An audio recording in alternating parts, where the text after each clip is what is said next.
이번 이야기부터는 임주혜 변호사가 도움 말씀 주시겠습니다. 안녕하십니까? 어서 오십시오. 네, 안녕하세요. 네.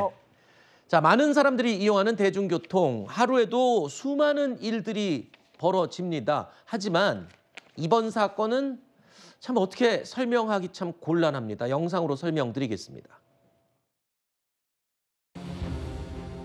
시내버스 안의 모습입니다. 운전석에 앉아있는 버스기사와 한 남성이 언쟁을 벌이고 있는데요.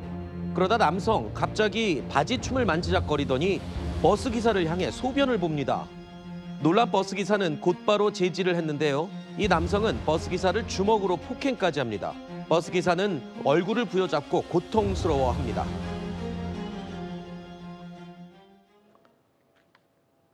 첫 영상부터 너무 충격적인 장면인데 정말 보기가 민망하고 짜증납니다. 왜 저런 겁니까, 저 사람? 네, 저도 영상을 확인하고 제 눈을 의심했습니다. 네. 실제로 벌어진 일이라는 게 참 안타까운 상황이죠. 시내버스 안에서 벌어진 일입니다. 한 남성이 버스 뒤쪽에 자리하고 있었는데 주머니에서 뭔가를 꺼내 뭅니다. 바로 담배를 핀 거예요. 먼저 담배까지 핀 거예요? 그렇죠. 버스에서. 그러다 보니 당연히 버스 기사님은 이를 제지하기 위해서 승객에게 다가가서 네. 피지 말아달라고 부탁했고 일단 그때는 사건이 일단락되었습니다. 네.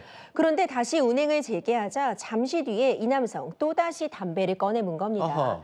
그러자 이제 버스 운전기사님은 더 이상은 이제 제지를 할 수가 없으니까 경찰에 신고를 하게 됐는데 이 신고 사실에 격분한 남성이 바로 이 버스 운전기사에게 다가와서 바지춤을 내리고 소변을 봅니다.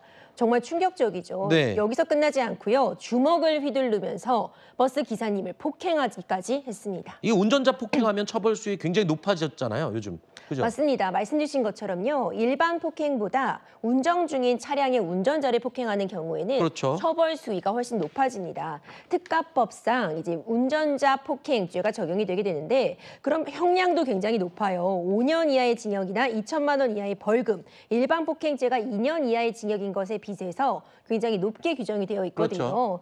이런 부분에 관해서 사실 적용이 가느냐를 한번 살펴봐야 될 것 같은데 지금 영상을 보시면 담배를 필 당시에는 지금 운행 중인 것이 확인이 되는데 소변을 보고 또 운전기사를 폭행할 때는 일단 일시 정차 중인 걸로는 확인이 됩니다. 네. 하지만 이제 요즘 대법원의 판례를 보더라도요. 뭐 승하차를 위해서 일시적으로 정차해 있을 때 운전기사에게 폭행을 가해도 이거 도로 안전을 위협하는 행동이 충분히 될 수 있기 때문에 네. 특가법상 이제 폭행죄 적용이 가능해서 이 부분은 좀 살펴볼 필요가 있겠지만 반드시 처벌돼야 될 것 같습니다. 네.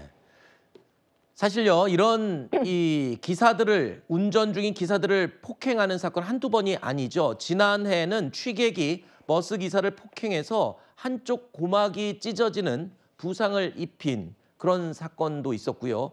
2년 전에는 심지어 운행 중인 버스 안에서 기사를 흉기로 수차례 위협하는 그런 아찔한 상황도 발생하기도 했습니다. 조금 전에 들으셨던 것처럼 특가법상 운전자 폭행의 경우는 처벌 수위가 결코 가볍지가 않습니다.